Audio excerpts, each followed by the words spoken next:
أعوذ بالله من الشيطان الرجيم.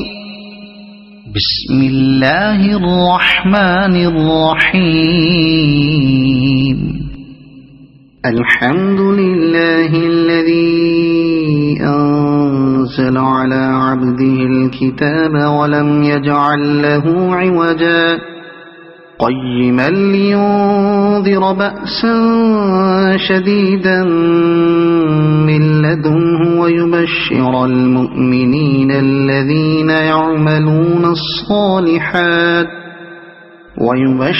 المؤمنين الذين يعملون الصالحات أن لهم أجرا حسنا ماكثين فيه أبدا وينذر الذين قالوا اتخذ الله ولدا ما لهم به من علم ولا لآبائهم كبرت كلمة تخرج من أفواههم إن يقولون إلا كذبا فلعلك باخع نفسك على آثارهم إن لم يؤمنوا بهذا الحديث أسفا إنا جعلنا ما على الأرض زينة لها لنبلوهم أيهم أحسن عملا وإنا لجاعلون ما عليها صعيدا جرزا أم حسبت أن أصحاب الكهف والرقيم كانوا من آياتنا عجبا إذ أوى الفتية إلى الكهف فقالوا ربنا آتنا من لدنك رحمة وهيئ لنا من أمرنا رشدا فضربنا على آذانهم في الكهف سنين عددا ثم بعثناهم لنعلم أي الحزبين أحصى لما لبثوا أمدا نحن نقص عليك نبأهم بالحق إنهم فتية آمنوا بربهم وزدناهم هدى وربطنا على قلوبهم إذ قاموا فقالوا ربنا رب السماوات والأرض لن ندعو من دونه إلها لقد قلنا إذا شططا هؤلاء قومنا اتخذوا من دونه آلهة لولا يأتون عليهم بسلطان بين فمن أظلم ممن افترى على الله كذبا وإذ اعتزلتموهم وما يعبدون إلا الله فأووا إلى الكهف ينشر لكم ربكم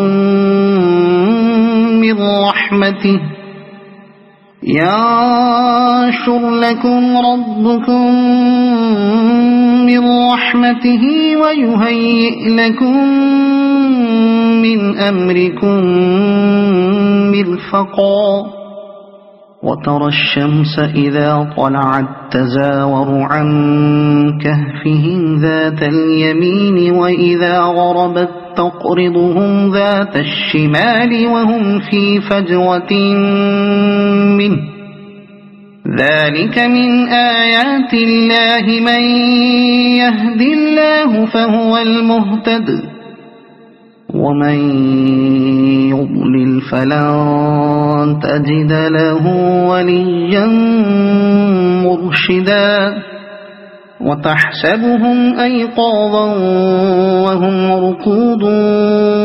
ونقلبهم ذات اليمين وذات الشمال وكلبهم باسط ذراعيه بالوصيد لو اطلعت عليهم لوليت منهم فرارا ولملئت منهم رعبا وكذلك بعثناهم ليتساءلوا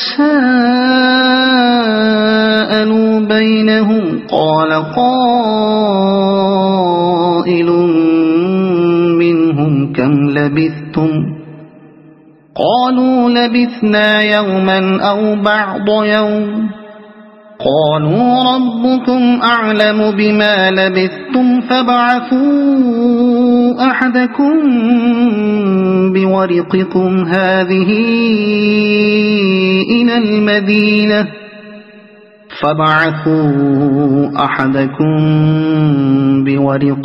هذه إلى المدينة فلينظر أيها أزكى طعاما فليأتكم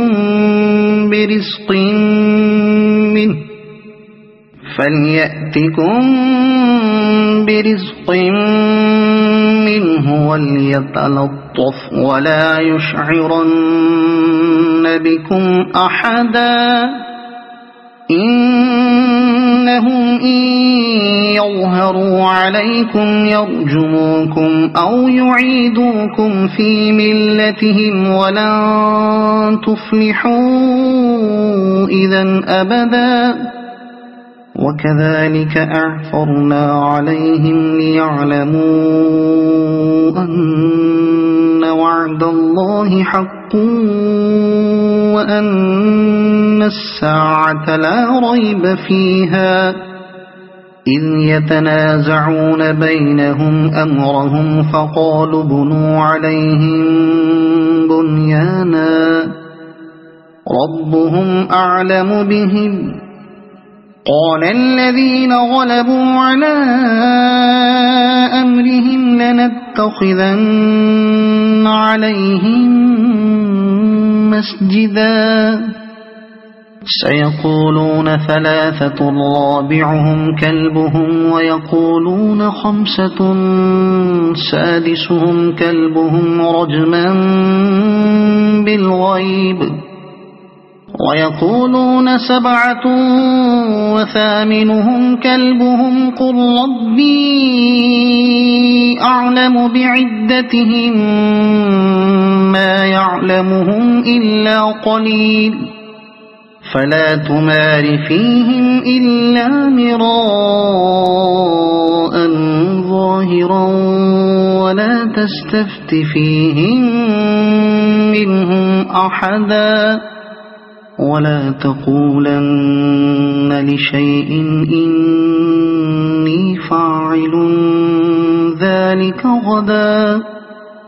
إلا أن يشاء الله واذكر ربك إذا نسيت وقل عسى أن يهديني ربي لأقرب من هذا رشدا ولبثوا في كهفهم 300 سنين وازدادوا 9 قل الله أعلم بما لبثوا له غيب السماوات والأرض أبصر به وأسمع ما لهم من دونه من ولي ولا يشرك في حكمه أحدا واتل ما أوحي إليك من كتاب ربك لا مبدل لكلماته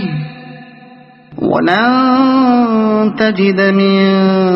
دونه ملتحدا واصبر نفسك مع الذين يدعون ربهم بالغداة والعشي يريدون وجهه ولا تعد عيناك عنهم تريد زينة الحياة الدنيا ولا تطع من أغفلنا قلبه عن ذكرنا واتبع هواه وكان أمره فرطا وقل الحق من ربكم فمن شاء فليؤمن ومن شاء فليكفر إنا أعتدنا للظالمين نارا أحاط بهم سرادقها وإن يستغيثوا يغاثوا بماء كالمهل يشوي الوجوه بئس الشراب وساءت مرتفقا إن الذين آمنوا وعملوا الصالحات إنا لا نضيع أجر من أحسن عملا أولئك لهم جنات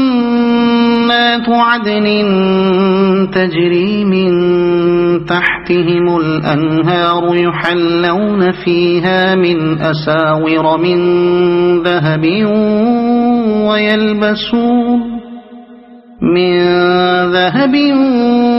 ويلبسون ثيابا خضرا من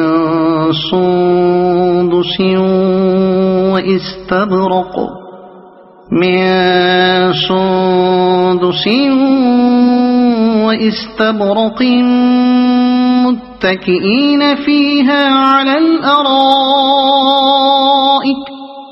وإستبرق متكئين فيها على الأرائك نعم الثواب وحسنت مرتفقا واضرب لهم مثل الرجلين جعلنا لأحدهما جنتين من أعناب وحففناهما بنخل وجعلنا بينهما زرعا كلتا الجنتين آتت أكلها ولم تظلم منه شيئا وفجرنا خلالهما نهرا وكان له ثمر فقال لصاحبه وهو يحاوره أنا أكثر منك مالا وأعز نفرا ودخل جنته وهو ظالم لنفسه قال ما أظن أن تبيد هذه أبدا وما أظن الساعة قائمة ولئن رددت إلى ربي لأجدن خيرا منها منقلبا قال له صاحبه وهو يحاوره أكفرت بالذي خلقك من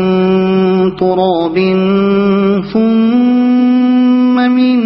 نطفة ثم سواك رجلا لكن هو الله ربي ولا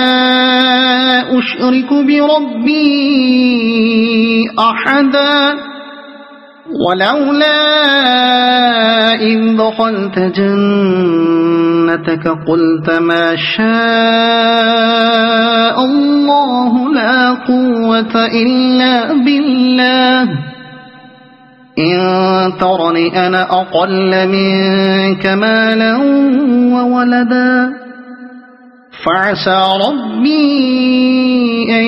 يؤتيني خيرا من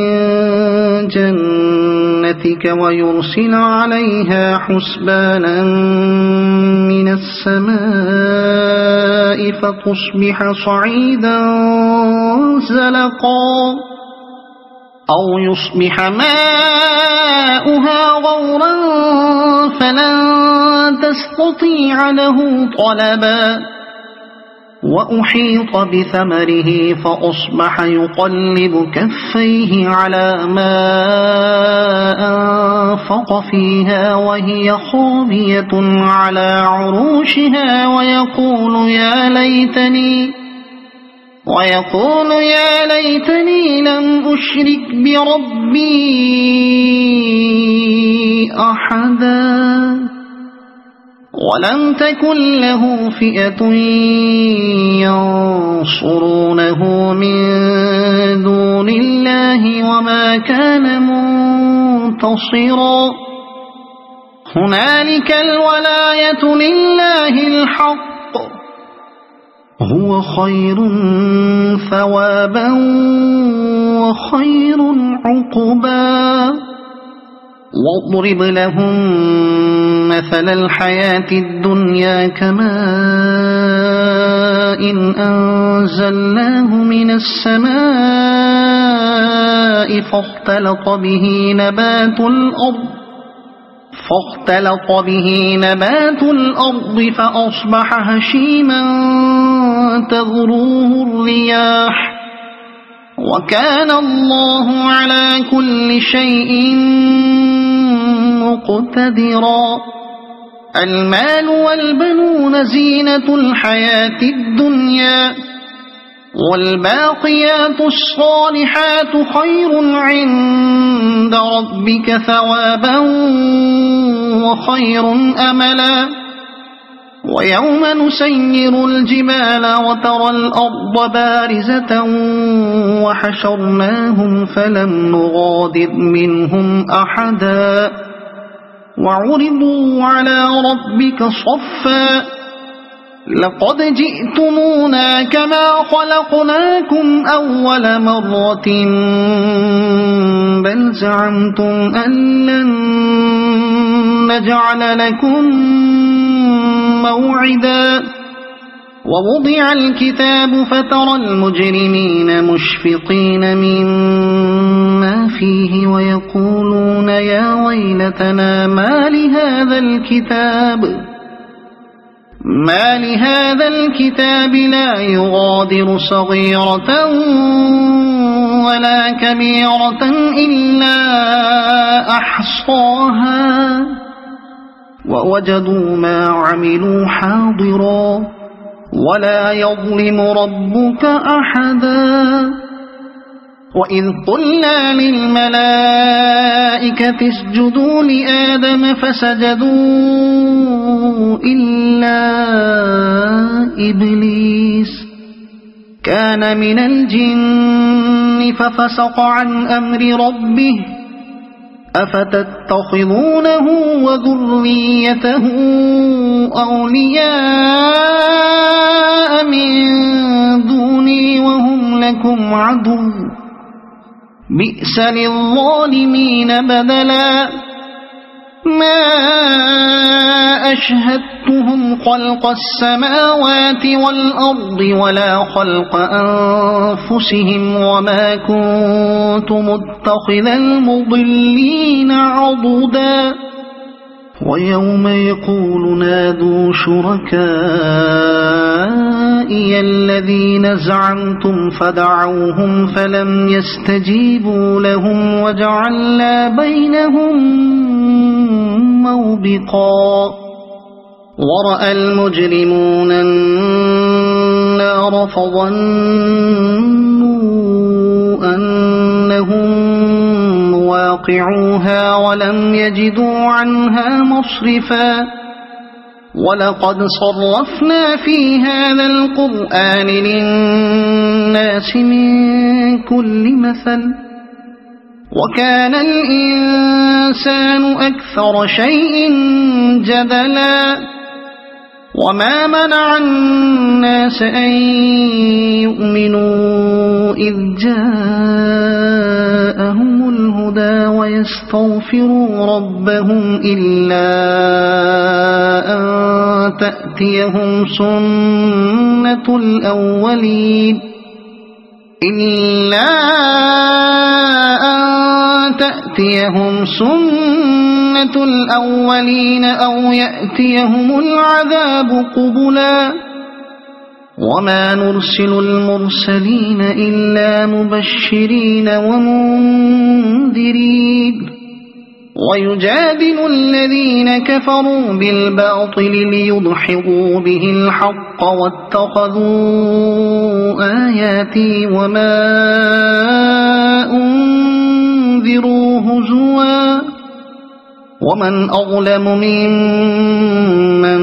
ذكر بآيات ربه فأعرض عنها ونسي ما قدمت يداه إنا جعلنا على قلوبهم أكنة أن يفقهوه وفي آذانهم وقرا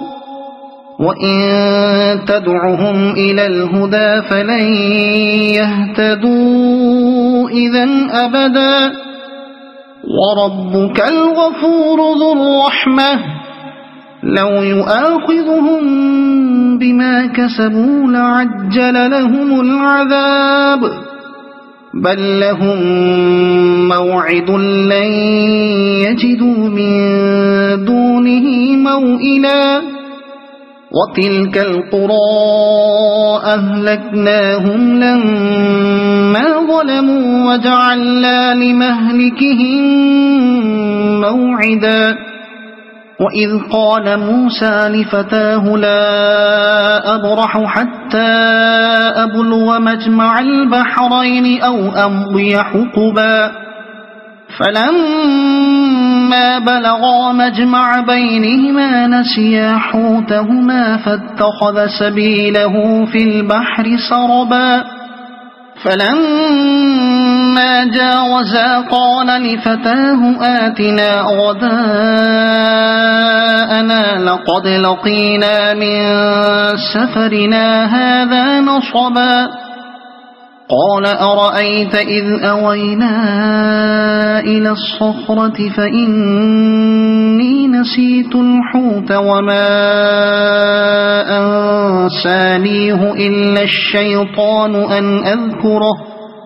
واتخذ سبيله في البحر عجبا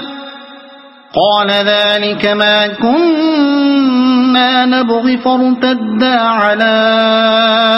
آثارهما قصصا فوجدا عبدا من عبادنا آتيناه رحمة من عندنا وعلمناه من لدنا علما قال له موسى هل أتبعك على أن تعلمني مما علمت رشدا قال إنك لن تستطيع معي صبرا وكيف تصبر على ما لم تحط به خبرا قال ستجدني إن شاء الله صابرا ولا أعصي لك أمرا قال فإن اتبعتني فلا تسألني عن شيء حتى أحدث لك منه ذكرا فانطلقا حتى إذا ركبا في السفينة خرقها قال أخرقتها لتغرق أهلها لقد جئت شيئا إمرا قال ألم أقل إنك لن تستطيع معي صبرا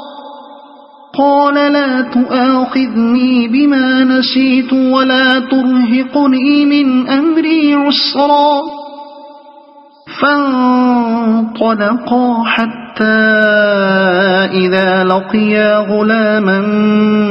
فقتله قال أقتلت نفسا زكية بغير نفس لقد جئت شيئا نكرا قال ألم أقل لك إنك لن تستطيع معي صبرا قال إن سألتك عن شيء بعدها فلا تصاحبني قد بلغت من لدني عذرا فانطلقا حتى إذا أتيا أهل قرية استطعما أهلها فأبوا أن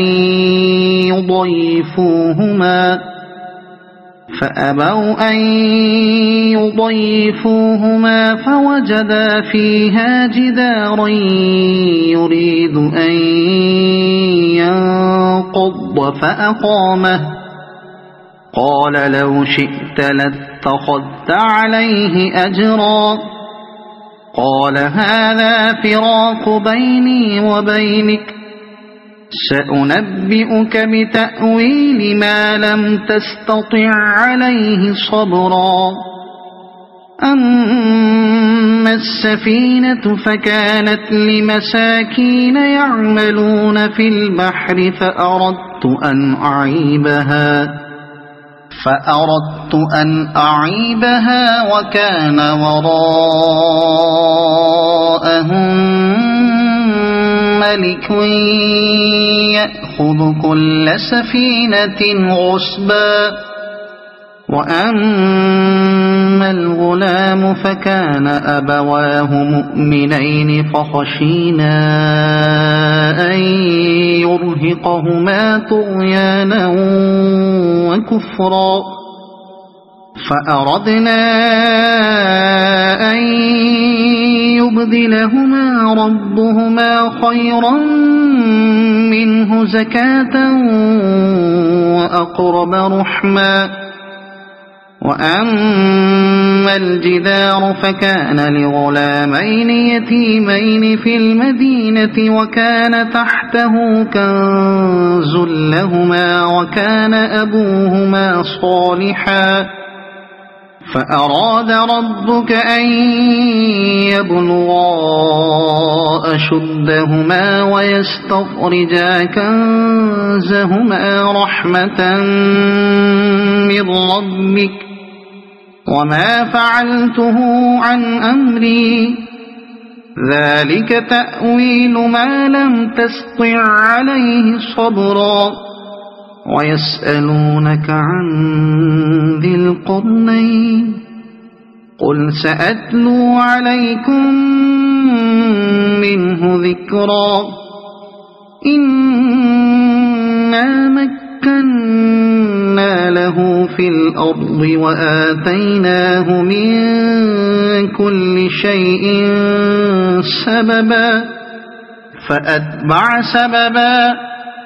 إنا مكنا له في الأرض وآتيناه من